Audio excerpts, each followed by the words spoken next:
சுஜாதா அவர்கள் எழுதிய இப்படி ஒரு மாறுதல், எ டிஃபரண்ட் சஸ்பென்ஸ் நாவல்.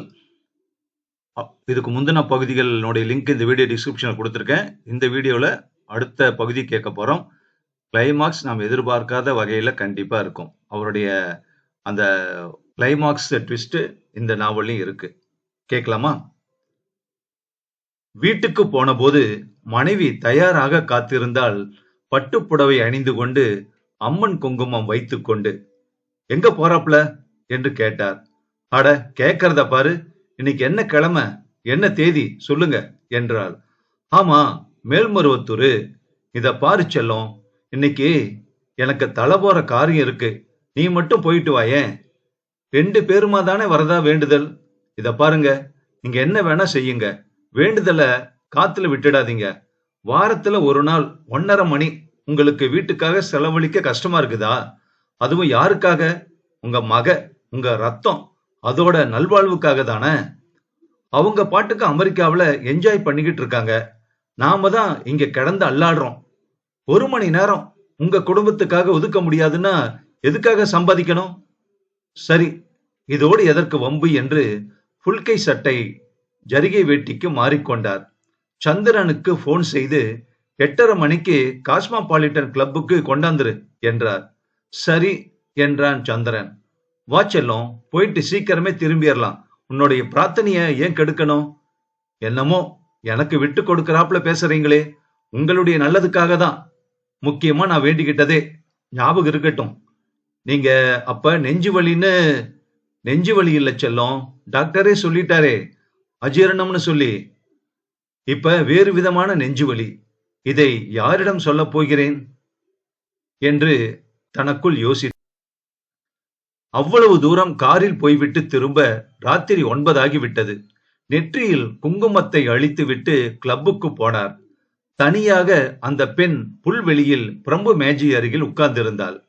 அவரை பார்த்ததும் சந்திரன் மரியாதையாக ஓரத்தில் இருந்து விலகி வந்து நின்று, ராத்திரி எத்தனை மணிக்கு மறுபடி கார் வேணும் என்று கேட்டான் அவரை. 11 மணிக்கு என்றார் அவர்.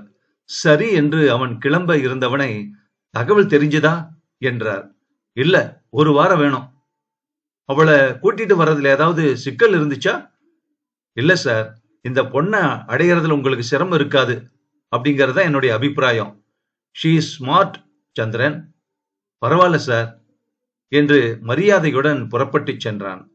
பிரம்பு நாற்காலியில் உட்கார்ந்திருந்தவள் லைம் ஜூஸ் டம்ளரில் உறிஞ்சப்படாமல் காத்திருக்க, அவர் வருவதைக் கண்டதும் எழுந்து நின்று சிரித்தாள். புடவையை போர்த்தி கொண்டாள். லேசாக அலங்காரம் பண்ணி இருந்ததே ஜனார்த்தனுக்கு போதுமானதாக இருந்தது. வாய்க்காலை தாண்டி கடற்கரை தெரிய மிகப்பெரிய வெளிப்புற சினிமா திரையொன்று சும்மா இருந்தது. Sorry, did you have to wait? 1/2 மணி நேரமாச்சு. சந்திரன் சொன்னாரு, முக்கியமான ஆபீஸ் அலுவல் ஒண்ணு எனக்கு கொடுக்க போறீங்கன்னு. அத பத்தி பேசதான் கூட்டிக்கிட்டு வந்தாரு. உள்ளுக்குள் சிரிப்பு வந்தாலும் அடக்கி கொண்டு, ஆமா, முக்கியமான அலுவல் தான். அதுக்கு முன்னால என்ன சாப்பிட்ற சொல்லு. ஃப்ரெஷ் லைம் நன்றாகவே இருக்கு. சுற்றிலையும் பார்த்து, இந்த இடம் பிரமாதமா இருக்கு. சென்னையில இத்தனை இறைச்சல் நடுவுல அமைதியான தீவு போல இருக்கு. சினிமா காட்டுவாங்களா? வெள்ளிக்கிழமை தான் சினிமா பார்க்கணுமா? இல்ல, இன்னைக்கு இல்ல. எனக்கு எல்லாமே புதுசா இருக்கு, எல்லாமே புரியாத மாதிரி இருக்கு என்றாள். என்ன புரியல? நீங்க எனக்கு இவ்வளவு சலுகை தர்றது. என்ன சலுகை தந்தே உனக்கு? நல்ல ஹோட்டல், நல்ல ரூம், எம்டியுடன் கேவலம் என் போன்ற ஆபீஸ் அசிஸ்டன்ட் உரையாடும் வகையில் தனிப்பட்ட கிளப்பில் அனுமதி. இதெல்லாம் எதற்காகன்னு எனக்கு புரியல. Just that I like you சாயா என்றார். ஏதாவது வேற காரணம் இருக்கணும். இன்னைக்கு ஆபீஸ்ல எத்தனையோ பெண்களை பார்த்தேன். என்ன பூனாவில் இருந்து வரவழைச்சு பாச தெரியாத ஊர்ல வேலை எதுவும் கொடுக்காம சும்மா வச்சிருக்கிறதோட காரணம் நான் நினைக்கிறபடினா அது நம்ம 2 பேத்துக்குமே நல்லதில்ல சார். நீ என்ன நினைக்கிற? That you want me, you like me. ஏதோ ஒரு விதத்துல என்ன நீங்க விரும்புறீங்கன்னு எதுக்கோன்னு தெரியல. ஒருவேளை நான் உங்க வாழ்வில இருந்து விலகி போயிட்ட ஏதாவது ஒரு பெண்ணை ஞாபகப்படுத்துறேனா? இல்ல உங்க மகள் அல்லது? இல்ல இல்ல, அதெல்லாம் இல்ல. I just like you, that's all. நான் என்ன செய்யணும்? ஒன்னும் செய்ய வேண்டாம். நீயா இருந்தா போதும். நான் கல்யாணம் ஆனவன்னு உங்களுக்கு ஞாபகப்படுத்த விரும்புறேன். தேவையில்ல. அன்னைக்கு பார்த்த உன்னுடைய கணவனை என்னால மறக்க முடியாது. என்ன ஒரு விதி இது? தேவதை மாதிரியான உனக்கு மன்னிக்கணும். ராட்சசம் போல தோற்றம் கொண்டவன் உன்னுடைய கணவன். அவள் அவரை நிமிர்ந்து பார்த்தாள். விதி என்றால் ஒற்றை வார்த்தையில். இல்ல, விதிய மாத்தலாம். எதுக்காக கல்யாணம் செஞ்சுக்கிட்ட? ஏதாவது கடன் தொல்லையா? இல்ல கட்டாயமா? உனக்கு எப்ப கல்யாணம் ஆச்சு என்று கேள்விகளை அடுக்கினார். அது ஒரு விதமான கட்டாய கல்யாணம் தான். அத பத்தி பேசி எதுக்காக இந்த மனோகரமான மாலை காலத்தை விரயமாக்கணும்? கீழிருந்து முகத்துக்கு அடித்த வெளிச்சத்தில் சில வாத்தியக்காரர்கள் ஹலோ என்று பாடினார்கள். லியோனல் ரிச்சி என்றாள். உங்களுக்கு மேற்கத்திய சங்கீதம் பிடிக்குமா? எனக்கு இன்னைக்கு தேதிக்கு பிடித்த விஷயம் ஒன்னே ஒண்ணுதான். சொல்ல வேண்டாம் என்று நகத்தை பார்த்து சொன்னாள். அவள் கையை அவர் வாங்கிக் கொள்ள விரும்பினார். அதை மிக இயல்பாக தடுத்தாள் அவள். ஜனார்த்தனுக்கு அவளை ஒரு முறை தொட்டதிலேயே மூளைக்கு ரத்தம் ஜிவ்வென்று பாய்ந்தது. அவங்களோட நடனமாட விருப்பம் உனக்கு இல்லையா? யாராவது இளைஞர்களாக இருந்தா சரி என்று சுற்றுமுற்றும் பார்த்து கொண்டாள். சுருக்கென்றது அவருக்கு. டின்னர் ஆர்டர் செய்து அவள் நுனி விரலால் சாப்பிடுவதையும், அவள் நீர் அருந்தும் போது உதடுகள் கண்ணாடி விளிம்பை லேசாக தொட்டதையும், கைக்குட்டையை எடுத்து நுனி உதட்டை துடைத்துக் கொண்ட லாவகத்தையும் ரசித்தார். ஒரு கையால் தூக்கிவிடலாம் போல இருந்தாள் அவள்.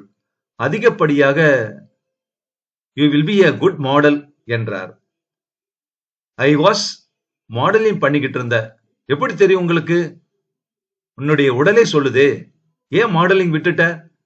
பிடிக்கல. ஏன்? Something personal. இன்னைக்கு மாதிரி ஒரு சூழ்நிலை என்றாள். அவர் அவளை புரியாமல் நிமிர்ந்து பார்த்தார்.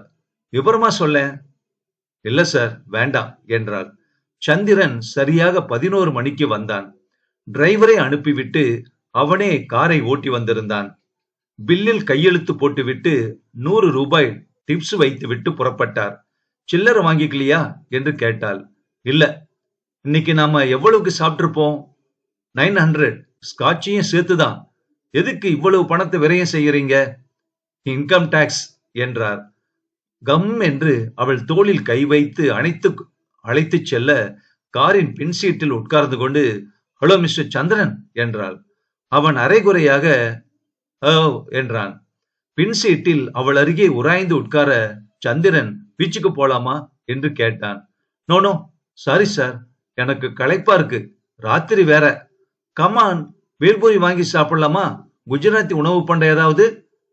Some other time. சந்திரன், என்ன ஹோட்டல்ல கொண்டு போய் விட்டுட்டா ரொம்ப நன்றி. சந்திரன் மௌனமாக காத்திருக்க அவர் சரி என்றார். சந்திரன் காரை எலியட்ஸ் பீச் வழியாக எடுத்துச் சென்று ஒரு தனி இடத்தில் நிறுத்தி, ஒரு நிமிஷம், எனக்கு பான் வாங்கணும் என்று வெளியே சென்றான். குறிப்பறிந்த அவன் கெட்டிக்காரத்தனத்தை வியந்து அவர் சாயாவின் பக்கம் திரும்பி வெல் என்று அவளை தொட்டார். அவள் சற்றே தயங்க மற்றொரு கையால் அவளை முழுவதும் அணைத்துக் கொண்டார் அவர். அவள் அவரை தடுத்து நிறுத்த முயற்சி செய்தாள். சார் பிளீஸ், நீங்க செய்யறது தப்பு. நான் கல்யாணம் ஆனவ. எனக்கு கணவன் இருக்கான். இது எந்த தர்மத்தின்படியும் தப்பு. தர்மம் எல்லாமே தப்பு என்று முகத்தில் உரசினார். சார் சார், நான் உங்க மகள் போல. அவளுடைய இதயம் அடித்துக் கொள்வதை நேராக விரல்களால் உணர தலைப்பட்டவர் சட்டென்று கையை எடுத்துக் கொண்டார். அப்படி சொல்லாத. You are not my daughter சாயா. வெர்க்குரி விளக்கில் அவள் கண்களில் கண்ணீர் தெரிந்தது. சார் பிளீஸ், நீங்க 2 பேர் இருக்கீங்க. நல்ல வலுவான ஆண் பிள்ளைகள். நான் பாஷை தெரியாம இங்க வந்து சேர்ந்த பொண்ணு. என்ன நீங்க என்ன வேணும்னாலும் செய்ய முடியும். ஆனா ஆனா இத நீங்க விரும்புறீங்களா? உங்களுக்கு வேண்டியது என்னுடைய சம்மதமா, என் உடலா, இல்ல பலாத்காரமா? சற்று நேரம் யோசித்து விட்டு சாரி என்றார் அவர்.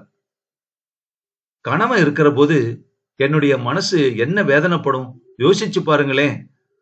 கணவன் இல்லைன்னா? அந்த பேச்சு இல்லையே இப்போது. சந்திரன் அதற்குள் வந்துவிட்டான். போலாமா சார் என்று கேட்டான். போலாம் மிஸ்டர் சந்திரன், தக்க சமயத்துல வந்தீங்க என்று பதில் சொன்னாள் சாயா. மௌனமாக அவளை ஹோட்டல் வாசலில் கொண்டு விட்ட போது குட் நைட் என்று சொல்லிவிட்டு கண்ணை துடைத்துக் கொண்டே சென்றாள்.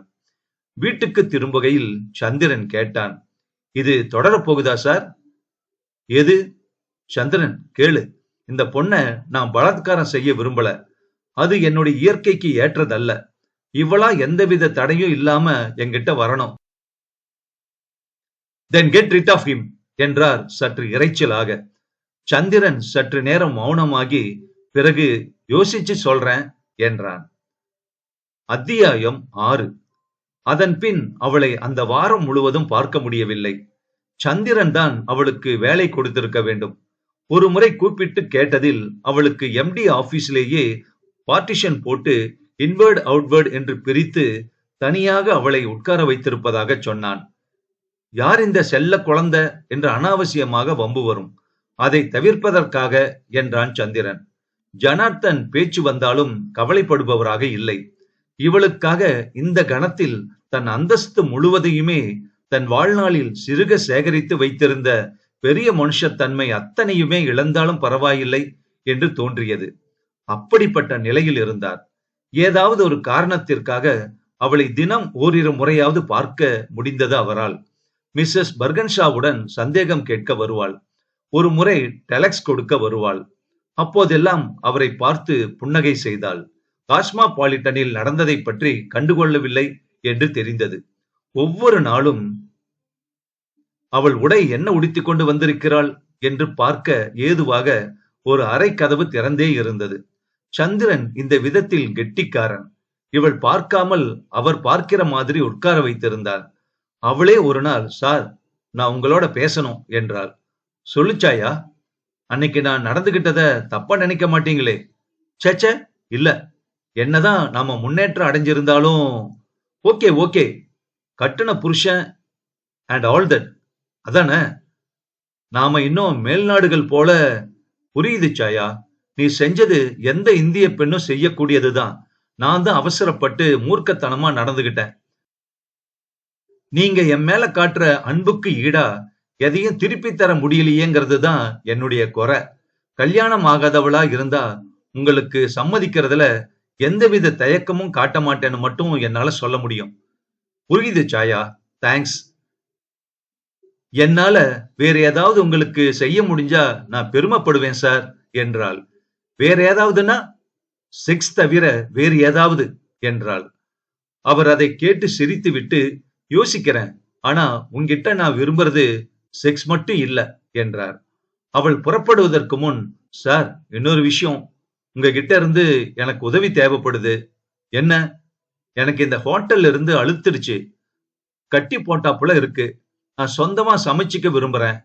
கம்பெனி கெஸ்ட் ஹவுஸ்ல ஒரு ரூம் கொடுத்தா கூட போதுமானது. கெஸ்ட் ஹவுஸ் காலியாங்கிறது தெரியல. நீ எதுக்கும் சந்திரங்கிட்ட கேளு, அவன் ஏற்பாடு செய்வான். Thanks sir.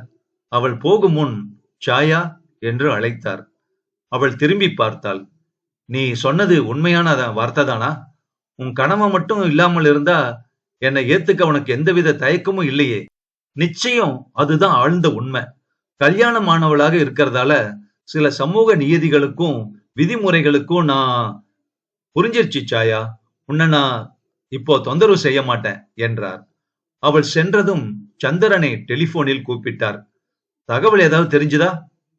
இதையெல்லாம் டெலிபோன்ல பேசக்கூடாது. ரூமுக்கு வரேன் என்றான் சந்திரன். சந்திரன் அவருக்கு எதிரே உட்காரவே மாட்டான். அரை மணி ஒரு மணி நேரமானாலும் சரி. அந்த ஆளு பேரு வினய பவிடேகர். மராட்டா ஏஜென்சிங்கிறது ரொம்ப பொங்கி கம்பெனி. ஒரு காலத்துல மனித மயிரை ஏற்றுமதி செஞ்சதாக தகவல். இப்போது ஒரு மயிரும் இல்ல. MRX 8234ங்கிற வெஸ்பா ஸ்கூட்டர் வச்சிருக்கான். கல்யாணம் ஆனவன். சோமவார்பேட்டையில ஒரு அட்ரஸ் இருக்கு. தினம் சிஞ்சுவாடு ஆபீஸ் போறதுக்காக அந்த ஸ்கூட்டர். சரி, இதெல்லாம் தெரிஞ்சு என்ன செய்ய போற? எனக்கு 40,000 ரூபாய் வேணும், சாயங்காலத்துக்குள்ள கேஷா. எதுக்கு? ஒரு ஸ்கூட்டர் விபத்துக்கு ஏற்பாடு செய்யணும் பூனாவுல. ஜனார்த்தன் சந்திராவை ஏற இறங்க பார்த்தார். என்ன சொல்ற? நீங்க தானே சொன்னீங்க அப்புறப்படுத்தன்னு. Get rid of him. ஆமா, ஆனா உங்களால அந்த பொண்ணை மறக்க முடியுமா? இல்ல, முடியாது. தீர்மானமா முடியாது. அவ தன்னுடைய கணவனை விட்டுட்டு வருவாளா? இல்ல, வரமாட்டா. வேறு வழி ஏதாவது இருந்தா சொல்லலாம் என்றான் சந்திரன். ஜனார்த்தன் யோசித்தார். இல்ல, வேற வழி ஒண்ணு இல்ல. ஆனா எப்படி செய்ய போற? நான் இல்ல, வேற பார்ட்டி செய்வாங்க. எப்படி? சொன்னனே, ஸ்கூட்டர் விபத்து. எப்படி? சந்திரன் அவரை நேராக பார்க்காமல், உங்களுக்கு எதுக்கு விவரங்கள்லாம் என்று கேட்டான். என்னாகும்? Give me 10 days. 10 நாள்ல செய்தித்தாள்ல செய்தியோட வேணும்னா டெத் சர்டிபிகேட்டும் கிடைக்கும். அட பாவி, நான் செய்ய போறதில்ல. நான் மயிலப்புறம் விட்டு விலக மாட்டேன். கொஞ்ச நாட்கள் துக்கத்துல இருக்கட்டும். அவ சமாதானம் சொல்லலாம், ஆறுதல் சொல்லலாம். அதுக்கப்புறம் சந்திரன், உனக்கு எப்படி? இல்ல, வேண்டாம். இன்னொரு ஏற்பாடு செய்திருக்கேன். அவளுக்கு ஆழ்வார்பேட்டை பிளாட்டை கொடுத்திருக்கேன். அதனோட சாவி உங்ககிட்ட இருக்குன்னு நினைக்கிறேன். என்னுடைய யோசனைப்படி அவசரப்பட வேண்டாம். 10 நாள் விட்டு போகலாம். செய்தி கிடைச்சதும் ஆறுதல் சொல்லி அவசரமே வேண்டாமே. சந்திரன், யூ ஆர் ஏ ஜீனியஸ் என்று அவள் சொல்லி முடிப்பதற்குள் வரேன் என்று கூறிவிட்டு மறைந்து விட்டான் சந்திரன். அத்தியாயம் 7. அடுத்த தினங்களில் ஜப்பானிய டெலிகேஷன் ஃபேக்டரிகளை சுற்றி பார்த்துவிட்டு ஒப்பந்தத்துக்கு வரும்போதும், பினான்ஸுடன் ஃபார்வர்டு பிளான் பற்றி பேசும்போதும், பூனாவுக்கும் டெல்லிக்கும் ஆழ்வாருக்கும் ஆனந்த நகருக்கும் டெலிபோன் பேசும்போதும் அவ்வப்போது வயிற்றுக்குள் படபடத்தது. டெலிபோன் அடிக்கையில், தபாலில் பரிச்சயமில்லாத கடிதத்தை பார்க்கையில் எல்லாம் செய்தி அதுவாக இருக்குமோ என்றுதான் படபடப்பாக இருந்தது. என்ன காரியம் செய்கிறோம்? ஒரு தனிப்பட்ட இச்சையின் அக்னியை ஆக்கிரமிப்பை சமாளிக்க முடியாமல் ஒரு பெயர் தெரியாதவனை கொல்ல ஏற்பாடு செய்வது எத்தனை பாவம்! பாவம் மனதிலா, செயலிலா? நான் என்ன பாவச் செயல் செய்தேன்? 45,000 செலவழிப்பது எதற்காக? இதற்காக செலவழிப்பது பாவம் இல்லையா? அப்படியென்றால் மோட்டார் கார் வைத்திருப்பது பாவம்தான். சாலை விபத்து, இது விபத்துதான். ஆனால் சாலை விபத்தல்ல. அவள் என் கண்களில் பட்டது விபத்து. அவள் என் கண்களில் பட்டதுதான் விபத்து. என்னுடைய பிடிவாதத்தை மாற்ற மறுபடி என் பிள்ளை பருவம் வரை சென்று வளர்ந்த விதத்தையே மாற்ற வேண்டும். It's too late now. என்ன சாயா? சாயா தைரியம் பெற்றுவிட்டாள். கேட்காமல் அவர் அறையில் நுழைகிறாள். நான் உங்களுக்கு அதிகம் தொந்தரவு கொடுக்கிறேன் சார். அப்படி யார் சொன்னது? சரி, புது வீடு எப்படி இருக்கு? அத பத்தி தான் சார் சொல்ல வந்தேன். உங்களுக்கு எப்படி நன்றி சொல்றதுன்னே எனக்கு தெரியல. சொல்ல வேண்டாம் சாயா. பிளாட் சௌகரியமா இருந்தா சரி. என் ஒருத்திக்கு ரொம்ப பெரிய பிளாட் அது. அத உன்னுடைய பேருக்கு எழுதி வைக்க தயார்னா. I don't deserve it sir.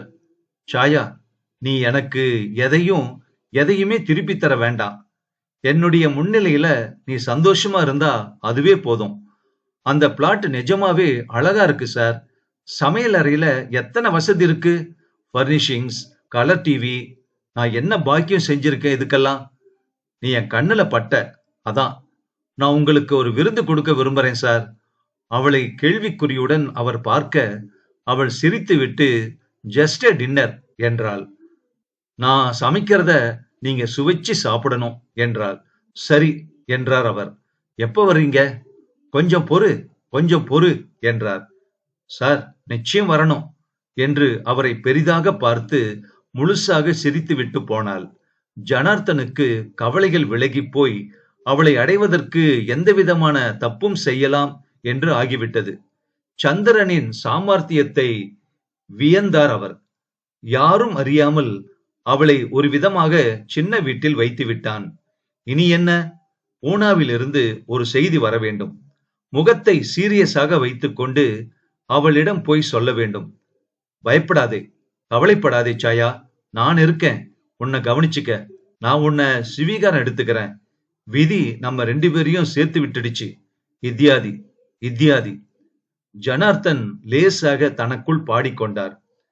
வீட்டுக்கு போனபோது மனைவி, இன்னைக்கு உங்க கூட பேசணும் என்று சொன்னாள். எதை பத்தி? உங்க ஆபீஸ பத்தி. ஆபீஸ பத்தி நீ என்ன பேசுறது? பூனாவிலிருந்து ஒரு பொண்ணை கூப்பிட்டு நம்ம ஆழ்வார்பேட்டை வீட்டுல வச்சிருக்கீங்களாமே, யார் சொன்னது? ஆபீஸ் முழுக்க பேசிக்கிறதா சொல்றாங்க. உனக்கு யாருமா சொன்னது? யாருன்னு சொன்னா அவங்க மேல நீங்க பாய்வீங்க. சொல்றதே இல்லைன்னு வாக்கு கொடுத்திருக்கேன் நான். யார் சொன்னாங்க உனக்கு? என்று தன் குரலை உயர்த்தினார். கோச்சிக்கிறீங்க. அப்ப நிஜம்தான். அதனாலதான் இந்த கோபம் வருது. சந்திரன் சொன்னானா? ச்சே, அவன் ஊம கோட்டானாச்சே. இத பாருங்க, யார் சொன்னா என்ன? ஆபீஸ் அல்லாடுது. நீங்க செய்யறது நல்லா இல்ல. அவளை நேரா போய் கேட்க போறேன். கல்யாணமான கழுதியாமே. இத பாரு, வதந்தி எல்லாம் நீ நம்பாத. வதந்தி இல்லீங்க. இப்ப ஆழ்வார்பேட்டை பிளாட்டுக்கு போய் பார்த்துட்டு வரலாங்களா? அந்த பொண்ணுக்கு தங்கறதுக்கு இடம் இல்லைன்னு இந்த ஊர்ல இல்லாத பொம்பளைங்களா? எதுக்கு பூனாவில இருந்து அந்த பொண்ணை வரவழைச்சிருக்கீங்க? இத பாருங்க, உங்களையே பூஜை பண்ணிக்கிட்டு உங்களை விட்டா வேற கதி எதுவும் இல்லாம உங்களுக்காக விரதம் இருந்து சனிக்கிழமை சனிக்கிழமை பட்டினி கிடந்து எனக்கு போய் துரோகம் பண்றீங்களே, அடுக்குமா உங்களுக்கு? வேணா உனக்கு ஒரு கோயில் கட்டிடலாம், சரியா? எனக்கு வேற வழி இல்லைன்னு தானே இப்படி எல்லாம். இத பாரு, என்ன பண்ண சொல்ற? உன்னுடைய துரதிர்ஷ்டம் என்ன போல கிராதகனை கல்யாணம் பண்ணிக்கிட்ட. அப்ப இது உண்மையா? எது? நான் கேள்விப்பட்டதெல்லாம்? நீ என்ன கேள்விப்பட்டேன்னு எனக்கு என்ன தெரியும்? அதான் சொன்னேங்களே. இத பாரு, ஒரு 10 நாள் பொறு. என்ன தொந்தரவு செய்யாத. இப்ப 10 நாள்ல என்ன நடக்க போகுது? சொல்றேன் சொல்றேன், 10 நாள் பொறு என்றார் அவர் உறுதியாக. இந்த நாவலோட தொடர்ச்சி அடுத்த பகுதியில தொடரும். ஒரு பெரிய மட்டத்துல எப்படியெல்லாம் ஒரு அண்டர் கிரவுண்ட் ஒர்க் நடக்குது. எல்லாத்துக்குமே காரணம் பெண் சபலம். அது மட்டும்தான் அடிப்படையான காரணமாக இருக்கு. சோ வெளியே தெரியறது இல்ல. உள்ளுக்குள்ளேயே இது மாதிரியான விஷயங்கள் கசமுசான்னு போய்கிட்டே இருக்கு. நம்ம கேள்விப்படுறோம். சோ இது சமூகத்தை கெடுக்குதா? அல்லது சமூகம் அப்படிங்கிறது பெரிய மனுஷங்களை, அந்த போர்வில் இருக்கக்கூடியவங்களை மனசையும் உடம்பையும் அல்லது அவங்க வாழ்க்கையும் கெடுக்குதா? அல்லது அப்படிப்பட்டவரை நம்பி இருக்கக்கூடிய மனைவிமார்களை அவருடைய எண்ணங்கள்லாம், அவருடைய செயல்பாடுகள்லாம் ஏமாத்துதா? அடுத்த பகுதியில தெரிஞ்சுக்கலாம். உங்க கருத்தை கமெண்ட் பாக்ஸ்ல பதிவு பண்ணுங்க.